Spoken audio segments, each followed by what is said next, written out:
कुतस्वाकस्लमिदं विस्मय समुपस्थितम् अनार्यजुष्टम स्वर्गम मकीर्ति कर्मर्जुन। हे अर्जुन, इस युद्ध भूमि में तुम्हारे द्वारा प्रकट की गई दुर्बलता और दुविधा बिल्कुल भी उचित नहीं है। तुम एक महान योद्धा हो और तुम्हारा यह व्यवहार अनार्य है और यह तुम्हारी मान्यता के अनुसार स्वर्गीय सुख की प्राप्ति में विघ्न डालने वाला है।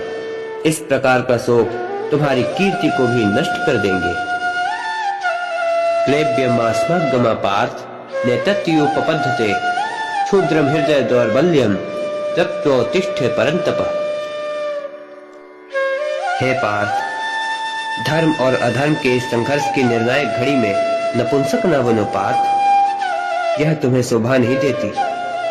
हे परंतप, हे शत्रु संहारक, हे धनंजय, हृदय की इस तुच्छ दुर्बलता को त्याग कर युद्ध के लिए खड़े हो जाओ।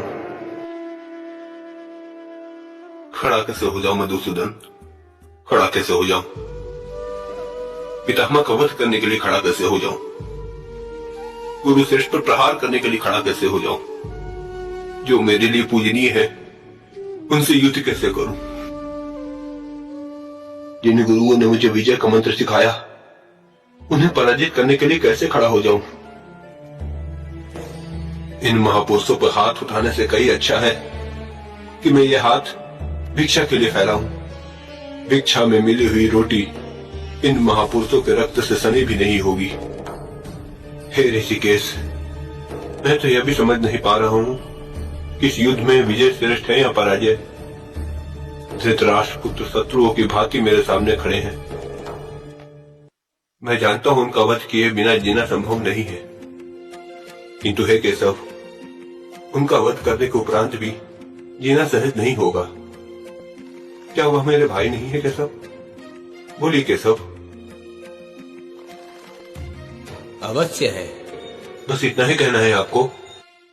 तुमने तो मुझसे इतना ही पूछा था पार्थ, किंतु यह युद्ध संबंधों और नातों की स्थापना या पहचान के लिए नहीं है कुंती पुत्र। पहले विचार करो और तब निर्णय लो, क्योंकि निर्णय तो तुम्ही को लेना होगा।